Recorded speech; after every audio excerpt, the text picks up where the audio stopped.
Assalamualaikum warahmatullahi wabarakatuh. Selamat siang Bu Nora, selamat siang teman-teman semua. Perkenalkan kami dari kelompok 1 kelas perpajakan B yang beranggotakan ada Agit Julian Arifin, Lutfi Didat Erdiana, Wisnu Nur Agung Prakasa, dan Muzadidin Saifuddin. Next.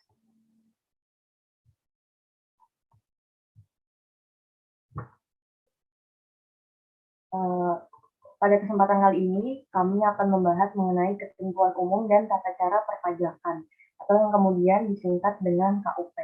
Jadi KUP ini merupakan hukum formal yang mengatur mengenai tata cara perpajakan negara. Nah, KUP ini ada untuk mengacu pada kebijakan pokok sebagai berikut. Yang pertama yaitu untuk meningkatkan efisiensi pemungutan pajak, karena dalam KUP ini kan sudah ada tata cara perpajakannya, jadi diharapkan dalam sistem pemungutan pajak itu bisa lebih efisien. Yang kedua yaitu untuk meningkatkan pelayanan, kepastian hukum, dan keadilan bagi masyarakat. Jadi karena sudah ada tata cara perpajakannya, diharapkan pelayanan dari petugas pajak ke masyarakat umum itu bisa meningkat dan memberikan kepastian hukum yang jelas. Yang ketiga, untuk menyesuaikan tuntutan perkembangan sosial ekonomi dan perkembangan teknologi informasi. Jadi, tata cara perpajakan ini harus selalu direvisi, direview, menyesuaikan dengan perkembangan teknologi informasi. Selanjutnya, untuk meningkatkan keseimbangan antara hak dan kewajiban, lalu untuk menyederhanakan prosedur administrasi perpajakan. Poin nomor 5 ini mirip dengan poin nomor 1, yaitu untuk meningkatkan efisiensi. Yang keenam, yaitu untuk meningkatkan penerapan prinsip self-assessment secara akuntabel dan konsisten. Jadi, si wajib pajak nantinya bisa melaporkan pajaknya secara mandiri. Lalu, yang ketujuh, untuk mendukung iklim usaha ke arah yang lebih kondusif dan kompetitif. Next.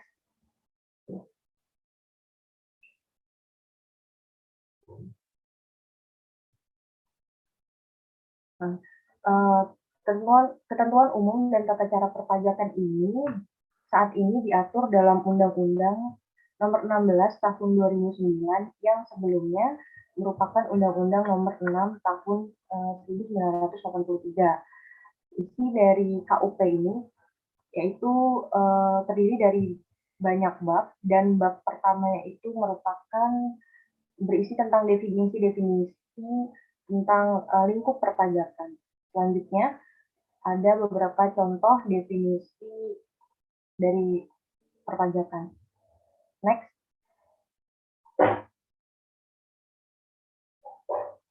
Nah, di sini ada pengertian pajak. Nah, pajak merupakan kontribusi wajib dari seorang pribadi atau badan yang sifatnya memaksa yang berdasarkan undang-undang. Nah, pajak ini digunakan pemerintah untuk kemakmuran rakyat, biasanya untuk pembangunan infrastruktur, seperti itu. Kemudian ada wajib pajak. Nah, wajib pajak adalah orang atau badan yang dikenakan pembayaran pajak. Jadi orang tersebut memiliki kewajiban untuk membayar pajak sesuai dengan undang-undang perpajakan yang berlaku. Kemudian ada badan. Badan adalah kumpulan orang atau pemodal yang memiliki usaha meliputi PT, BUMN, BUMD, dan lain sebagainya, dan merupakan bentuk usaha tetap. Kemudian ada masa pajak. Masa pajak merupakan jangka waktu yang menjadi dasar bagi wajib pajak untuk menghitung, menyetor, dan melaporkan pajak yang terutang sesuai dengan undang-undang KUP. Next. Kemudian di sini ada tahun pajak. Tahun pajak merupakan jangka waktu 1 tahun kalender atau bisa juga menggunakan tahun buku jika tidak sama dengan tahun kalender. Lalu ada bagian tahun pajak yang merupakan bagian dari jangka waktu 1 tahun pajak. Kemudian pajak yang terhutang. Pajak yang terhutang merupakan pajak yang harus dibayar pada satu waktu atau satu masa pajak sesuai dengan undang-undang perpajakan. Lalu ada surat paksa. Surat paksa merupakan surat perintah membayar pajak atau surat penagihan pajak.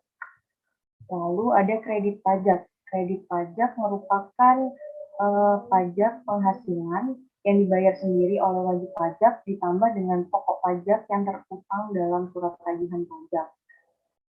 Selanjutnya, next. Nah, selanjutnya ini bisa teman-teman baca sendiri. Next lagi. Ini juga bisa teman-teman baca sendiri. Selanjutnya,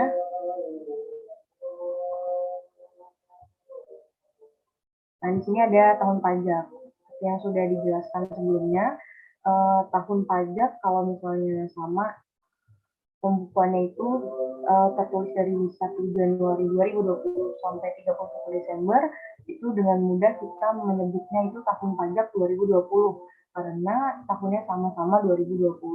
Tapi kalau misalnya kasusnya berbeda, tidak sesuai dengan kalender Masehi, pembukuannya tertulis dari 1 April 2020 sampai 31 Maret 2021.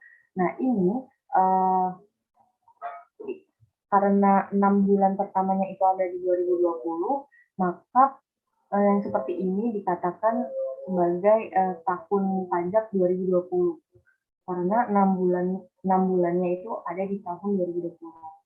Berbeda kasus kalau pembukuannya dimulai dari dari 1 Oktober 2020 sampai 30 September 2021. Karena di 2020 nggak sampai 6 bulan, maka kasus yang seperti ini dinamakan dengan tahun pajak 2021. Selanjutnya, next.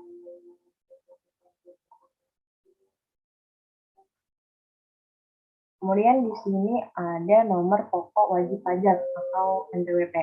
Nah, NPWP ini merupakan nomor yang diberikan kepada wajib pajak sebagai identitas atau tanda pengenal diri.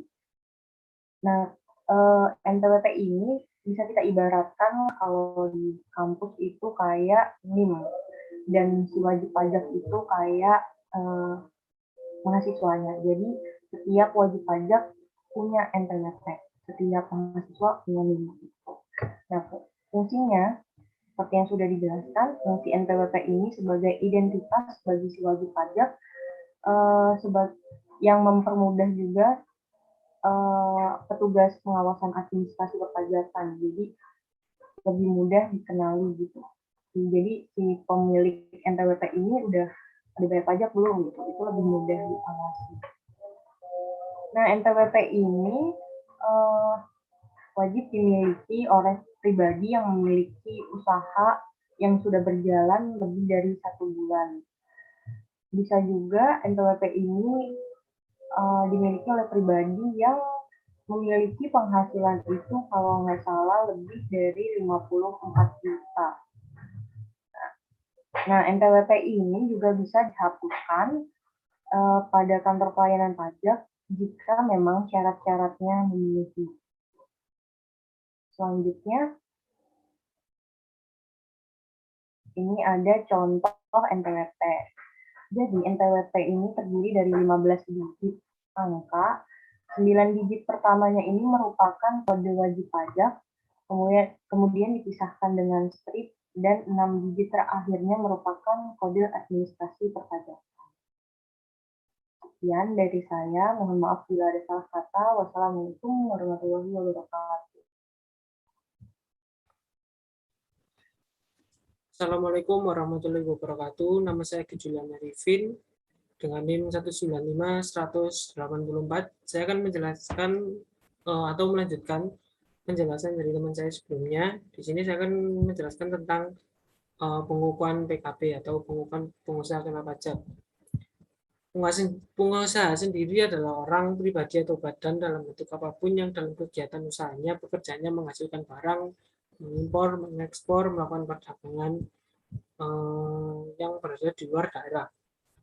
Terus pengusaha ini juga kena pajak atau yang biasa disebut dengan PKP. Jadi dia ini pengusaha yang melakukan penyerahan barang kena pajak dan penyerahan jasa kena pajak yang dikenai pajak berdasarkan UU Pajak Pertambahan Nilai Tahun 1984 dan perubahannya. Fungsi pengukuhan ini sendiri yaitu sebagai identitas PKP melaksanakan hak dan kewajiban. Adapun kewajibannya yaitu memungut, menyetor, dan melaporkan. Terus untuk haknya sendiri yaitu ada mengkreditkan PPN yang dipungut oleh suppliernya. Terus yang kedua memperoleh kembali restitusi apapun mengkompensasikan kelebihan pajak yang telah dipungut oleh suppliernya dalam hal pajak yang dipungut suppliernya lebih besar dari pajak yang telah suatu perusahaan pungut dari konsumennya. Next.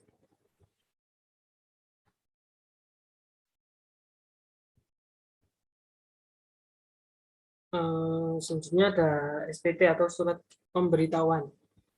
Pengertian SPT sendiri adalah surat yang oleh wajib pajak digunakan untuk melaporkan perhitungan dan pembayaran pajak, objek pajak dan atau bukan objek pajak, dan atau harta dan kewajiban sesuai UU Perpajakan.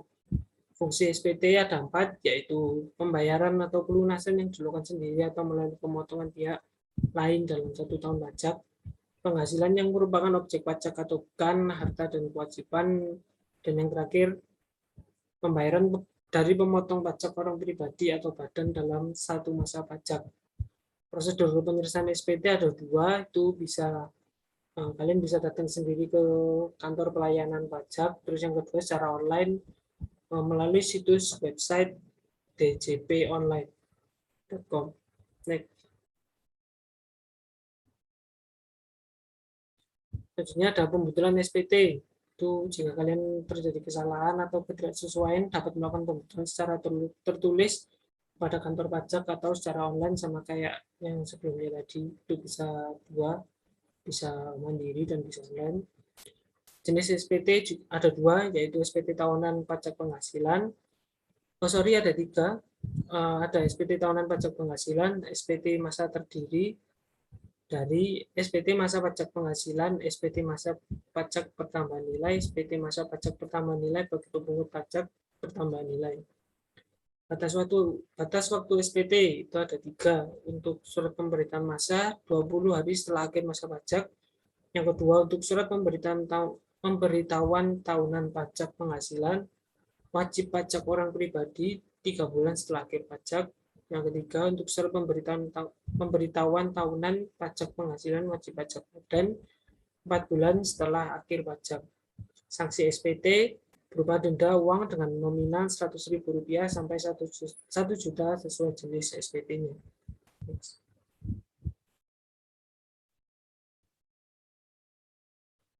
Selanjutnya ada surat setoran pajak SSP dan pembayaran pajak. SSP sendiri adalah bukti pembayaran pajak yang telah dilakukan dengan menggunakan formulir. Fungsinya sebagai bukti pembayaran pajak apabila telah disahkan oleh pejabat kantor penerima pembayaran. Tempatnya bisa di bank, bisa di kantor pos. Next. Jangka waktu ada 3, itu pembayaran massa diatur dalam pasal PPh, PPN, dan PPNBM. Yang kedua, surat tagihan pajak, surat ketetapan kurang bayar, surat ketetapan kurang bayar tambahan, surat keputusan keberatan, surat keputusan pembetulan, putusan banding, putusan peninjauan kembali yang menyebabkan jumlah pajak yang harus dibayar bertambah, harus dilunasi dalam waktu 1 bulan terbit. Yang terakhir, kekurangan pembayaran pajak yang terutang berdasarkan SPT pajak penghasilan harus dibayar lunas sebelum SPT pajak penghasilan disampaikan. Tata cara menunda atau mengangsur pembayaran pajak, membuat permohonan secara tertulis paling lama 9 hari sebelum jatuh tempo. Untuk surat terbit paling lama 7 hari setelah diterimanya permohonan. Next.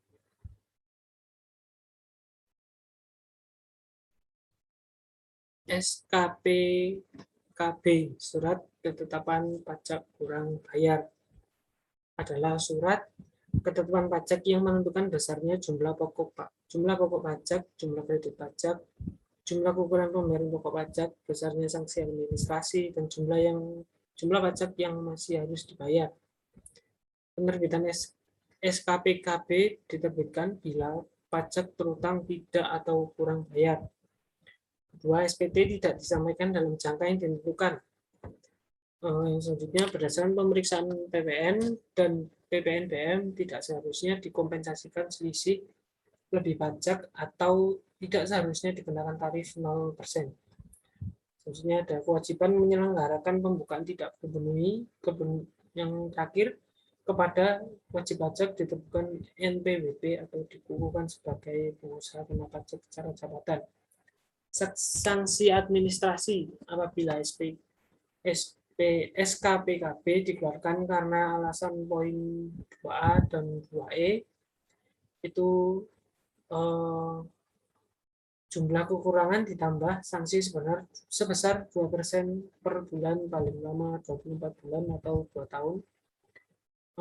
Yang kedua ada apabila SKPKB dikeluarkan karena alasan 2B, 2C, dan 2D dikenakan sanksi 50% dari PPh yang tidak atau kurang bayar, 100% dari PPh yang tidak atau kurang potong, 100% lagi dari PPN dan PPNBM yang tidak atau kurang bayar.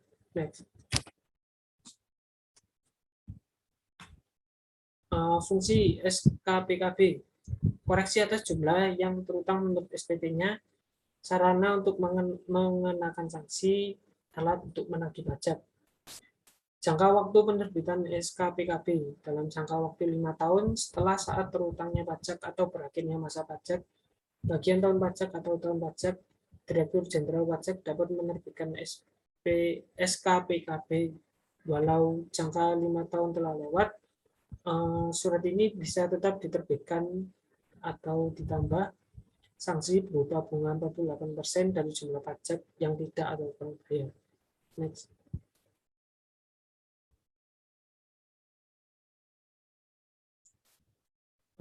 SKPKBT,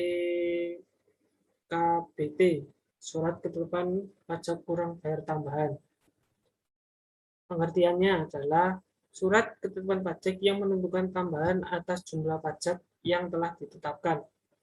Penerbitan surat ini apabila ditemukan data baru yang mengakibatkan penambahan jumlah pajak terutang setelah dilakukan tindakan pemeriksaan dalam rangka penerbitan surat.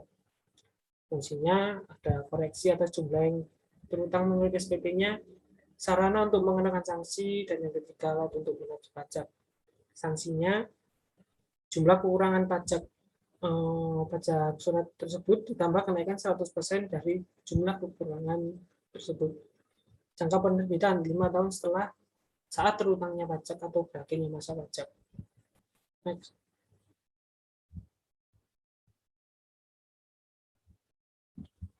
Surat ketetapan pajak lebih bayar SKPLB. Pengertiannya adalah surat ketetapan pajak yang menentukan jumlah kelebihan pembayaran pajak karena jumlah kredit pajak lebih besar dari pajak yang terutang atau seharusnya tidak terutang. Penerbitannya, surat ini diterbitkan setelah dilakukan pemeriksaan jumlah kredit pajak atau jumlah pajak yang dibayar lebih besar dari yang terutang. Surat diterbitkan untuk pajak penghasilan apabila jumlah kredit pajak lebih besar dari pajak terutang. Fungsinya sebagai alat atau sarana untuk mengembalikan kelebihan pembayaran pajak. Next. Assalamualaikum warahmatullahi wabarakatuh. Perkenalkan, nama saya Wisnu Agung Prakasa dari kelompok 1. Saya akan melanjutkan presentasi dari teman saya tadi, Mas Agit. Selanjutnya, ada surat ketetapan pajak nihil atau SKPN.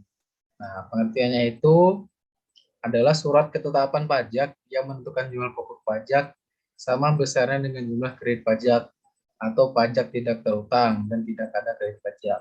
Nah, jadi biasanya surat ketetapan pajak ini itu berupa catatan informasi keuangan suatu perusahaan di suatu periode akuntansi yang dapat digunakan sebagai gambaran kinerja sebuah perusahaan.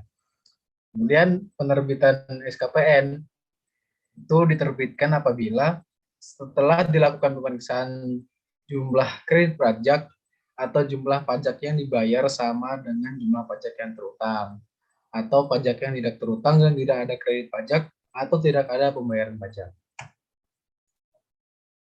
Kemudian selanjutnya,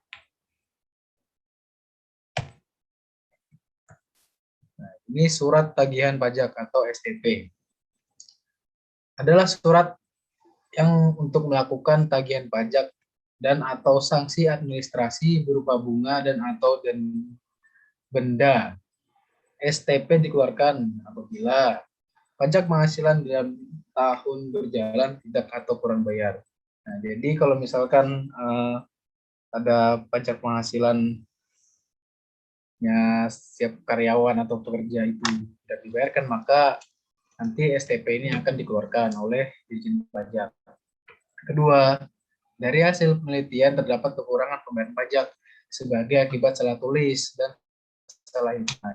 Jadi misalkan kalau pegawai pajaknya itu terjadi kesalahan penulisan, kemudian itu didapati, maka akan dikeluarkan surat tagihan pajak ini. Kemudian wajib pajak dikenai sanksi administrasi berupa denda dan bunga. Nah, ini wajib pajak yang harus dibayar dan sanksinya berupa denda. Kemudian pengusaha yang telah dikukuhkan sebagai pengusaha yang kena pajak, tapi dia itu tidak membuat pajaknya atau tidak tepat waktu, maka dia akan diberi surat tagihan pajak. Kemudian pengusaha yang telah dikukuhkan sebagai pengusaha yang kena pajak yang tidak mengisi faktur pajak secara lengkap. Nah, jadi dia tuh pengusahanya sudah ditetapkan sebagai yang kena pajak, tetapi dalam mengisi fakturnya data atau hartanya itu tidak lengkap yang diisi. Kemudian pengusaha kena pajak melaporkan faktur pajak tidak sesuai dengan masa terbitan faktur pajak. Nah, jadi apa yang dilaporkan ke Dirjen Pajak itu tidak sama dengan masa penerbitan fakturnya waktu sebelumnya. Kemudian pengusaha kena pajak yang gagal berproduksi dan telah diberikan pengembalian pajak. Masukkan sebagaimana pasal 9 ayat 6A Undang-Undang PPN 1984. Nah, ini ada fungsinya, yaitu sebagai koreksi atau atas jumlah pajak yang terutang untuk SPT wajib pajak. Kemudian sebagai sarana mengenakan sanksi administrasi berupa bunga atau denda. Yang terakhir yaitu alat untuk menagih pajak. Nah, jadi STP ini bisa juga sebagai media atau cara untuk menagih pajak kepada orang-orang yang telat bayar pajak atau sulit membayar pajak. Kemudian, ada sanksi STP nih. Jumlah kekurangan pajak terhitung poin 2A dan 2B ditambah bunga 2% per bulan untuk paling lama 24 bulan terhadap pengusaha kena pajak poin 2D, 2E, 2F. Selain wajib menyetor pajak terutang ditambah denda 2% dari dasar pengenaan pajak. Terhadap pengusaha kena pajak poin 2G dikenai denda 2% per bulan dari jumlah pajak yang ditagih kembali. Nah, terus STP ini memiliki kekuatan hukum, yang sama dengan surat ketetapan pajak. Sehingga dalam hal penagihannya juga dapat dilakukan dengan surat paksa. Nah, kemudian ada ini, keberatan dan banding. Nah, keberatan dan banding untuk mengajukannya itu yang pertama wajib pajak dapat mengajukan langsung pada Dirjen Pajak atas suatu SKPKB, SKPKBT, SKPLB, SKPN, pemotongan pihak ketiga. Nah, kemudian yang kedua pengajuan dalam bentuk surat keberatan. Nah, jadi pemohon ini nanti akan mengajukan surat keberatan atas pajak yang diterimanya. Kemudian sebelum menyampaikan surat keberatan wajib melunasi pajak yang harus dibayar. Jadi untuk menyampaikan keberatan itu Syaratnya sebelumnya sudah harus bayar pajak dulu. Terus jangka perbaikan surat keberatan yaitu 3 bulan. Nah, jadi untuk memperbaiki surat keberatan itu ada waktu 3 bulan untuk mengurusi administrasi dan segala macamnya. Dijen pajak dalam kurun 12 bulan harus memutuskan untuk menerima atau menolak surat keberatan tersebut. Nah, jadi dari pihak Dijen pajak juga punya waktu dalam kurun 12 bulan mereka memutuskan nantinya apakah banding keberatan ini diterima atau ditolak.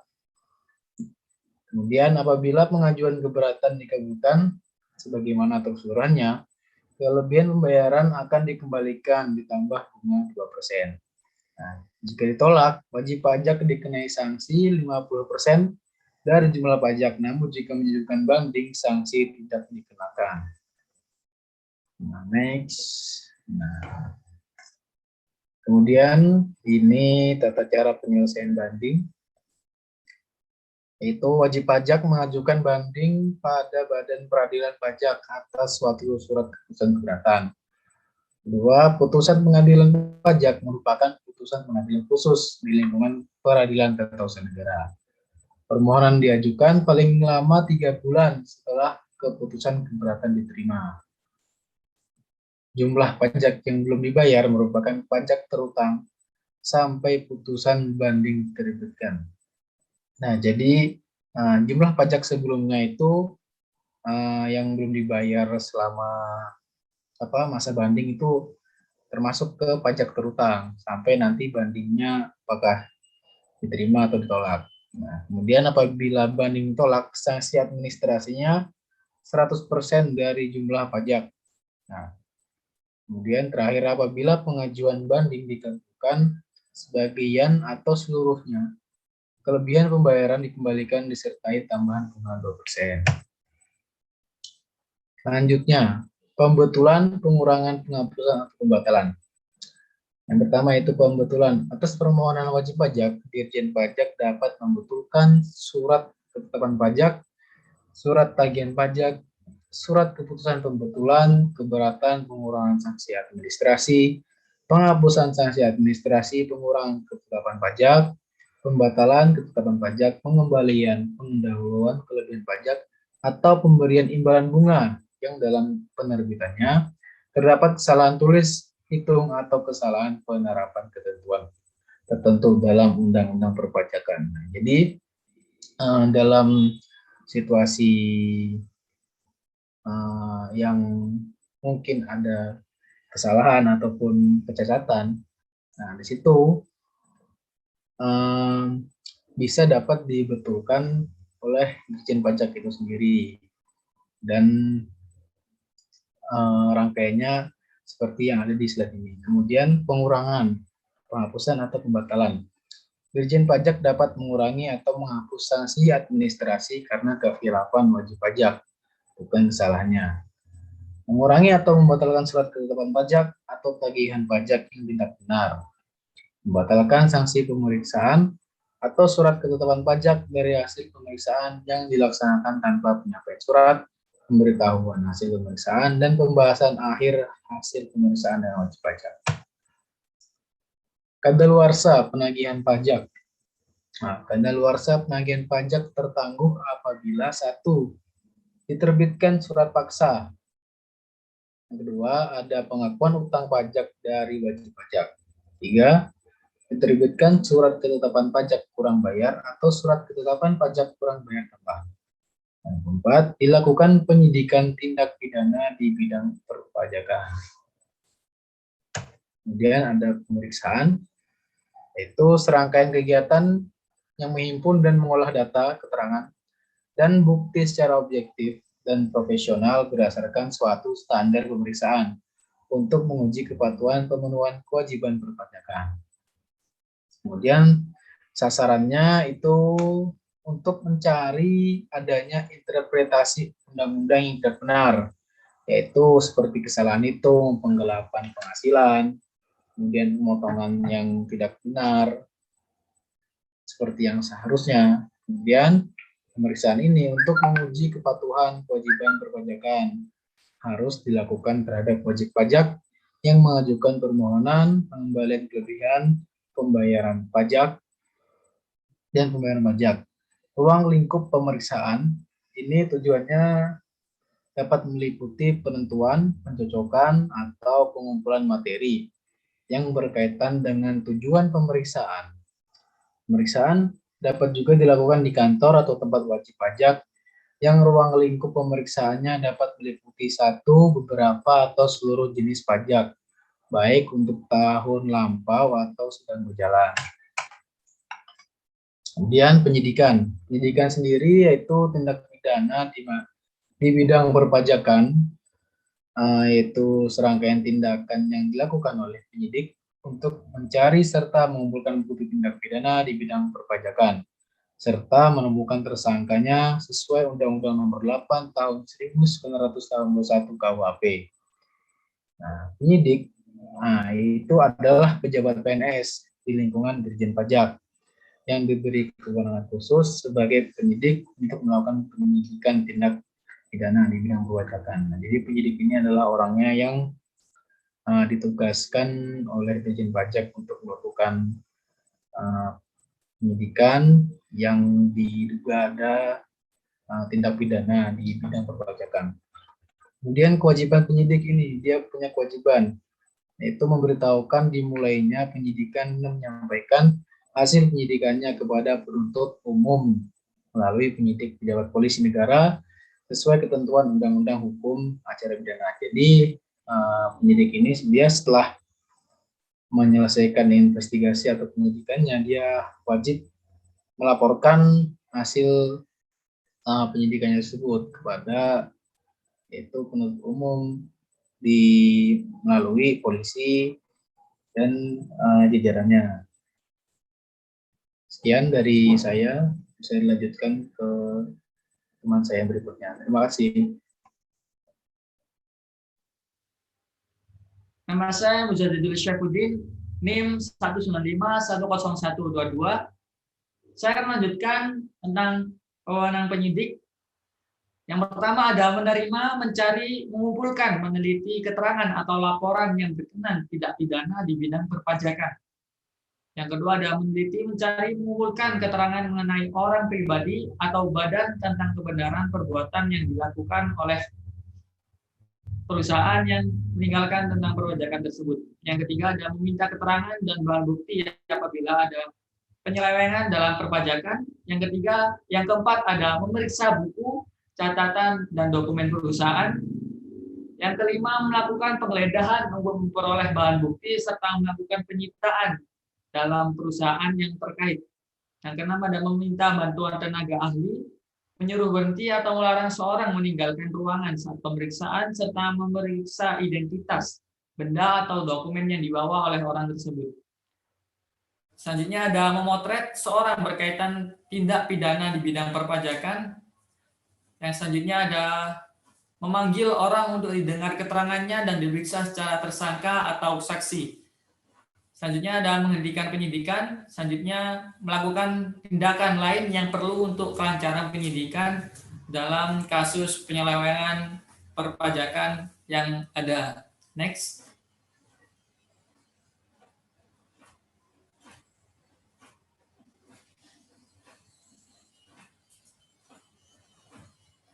Mendaftarkan diri. Yang selanjutnya ada kewajiban wajib pajak. Yang pertama yakni mendaftarkan diri untuk memperoleh NPWP. Yang kedua melaporkan usahanya untuk dilaporkan sebagai PKP. Yang ketiga ada menghitung dan membayar pajak dengan benar. Yang keempat mengisi dan menyetorkan SPT sesuai waktu yang ditentukan. Selanjutnya ada menyelenggarakan pembukaan atau pencatatan untuk perusahaan yang terkena pajak. Yang keenam, jika diperiksa wajib memperlihatkan buku atau dokumen perpajakan serta memberi kesempatan untuk memasuki ruangan untuk kelancaran dalam pemeriksaan perpajakan. Yang ketujuh, apabila dalam waktu mengungkap pembukuan, pencatatan atau dokumen serta keterangan yang diminta wajib pajak terkait oleh suatu kewajiban untuk merasakan, maka kewajiban itu ditiadakan. Next.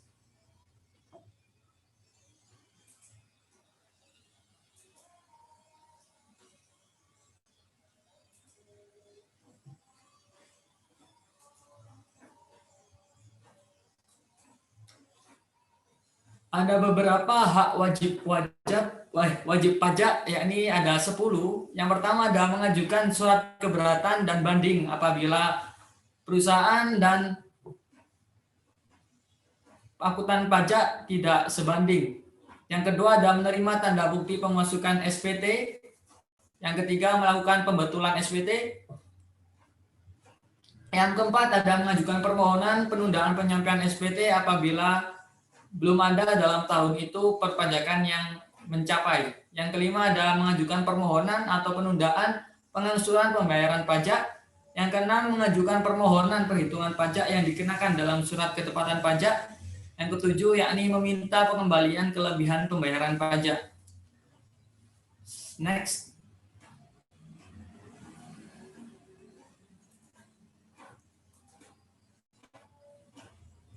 Yang ke-8 ada mengajukan permohonan penghapusan dan pengurangan saksi serta pembetulan ketetapan pajak yang salah.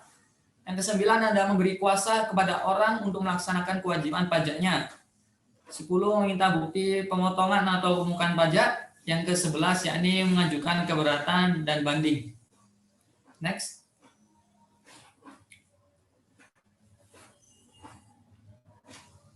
Kewajiban pembukuan dan pencatatan. Pembukuan adalah proses percatat yang dilakukan oleh teratur untuk memperoleh data dan informasi keuangan berupa harta, kewajiban, modal, dan penghasilan, biaya, serta jumlah harga perolehannya, dan penyerahan barang atau jasa yang dititip dengan menyusun nacca, laporan laba rugi, dan tahun pajak tersebut. Pembukuan pajak ini diwajibkan agar dapat lebih mudah mencatat serta melaporkan hasil pajak perusahaan tersebut kepada perpajakan. Ada beberapa sanksi yang diberikan kepada perusahaan apabila tidak melakukan pembukuan, yakni yang pertama, pajak tentang terutang ditetapkan dengan SKP ditambah sanksi administrasi berupa kenaikan 100%, khusus PPh pasal 29 yang ditambah dengan kenaikan 50%.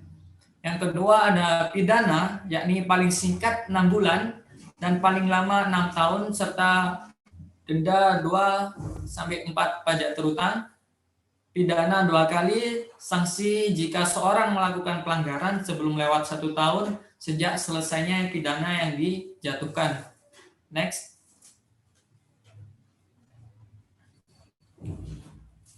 Selanjutnya ada sanksi perpajakan, yakni sanksi perpajakan merupakan jaminan bahwa ketentuan perundang-undangan perpajakan akan dituruti atau dipatuhi, atau dengan alat mencegah agar wajib pajak tidak melanggar norma perpajakan.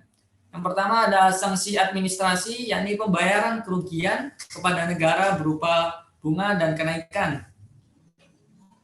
Yang kedua ada sanksi pidana, yakni merupakan siksaan atau penderitaan yang menjadi alat terakhir yang digunakan fiskus agar norma perpajakan dipatuhi, yang terdiri dari 3 jenis, yakni denda pidana, pidana kurungan, serta pidana penjara. Next.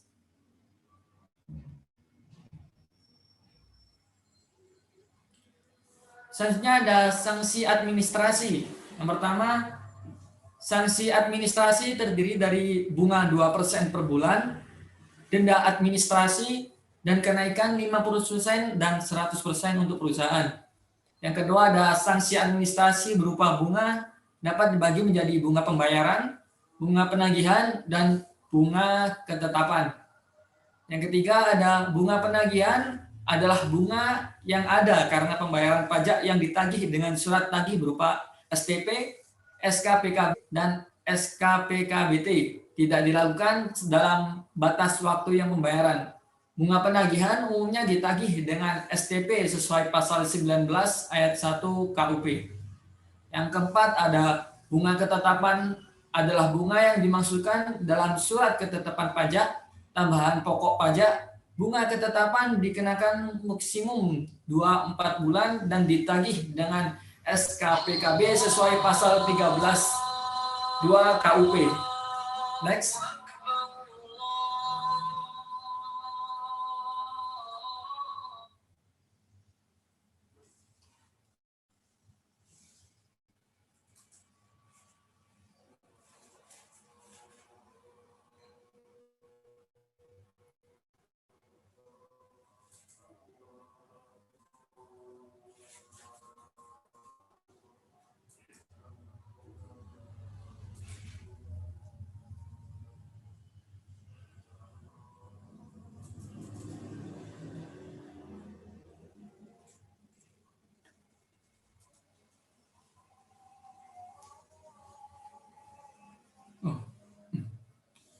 Selanjutnya ada sanksi pidana, yakni ketentuan mengenai sanksi pidana di bidang perpajakan diatur atau ditetapkan dalam UU nomor 6 tahun 1983 sebagaimana telah diubah menjadi UU nomor 28 tahun 2007 tentang ketentuan umum dan tata cara perpajakan dan UU nomor 12 tahun 1985 bagaimana diubah dengan UU nomor 12 tahun 1994 tentang pajak bumi dan bangunan.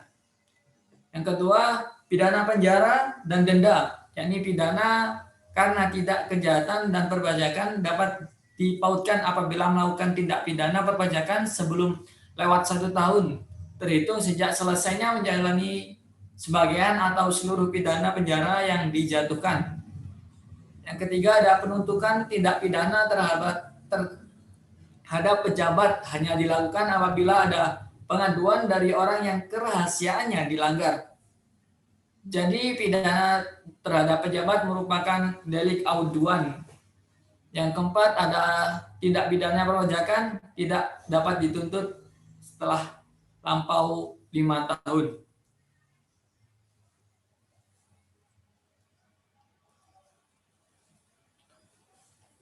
Terima kasih. Untuk selanjutnya apabila ada pertanyaan, cantumkan di kolom komentar.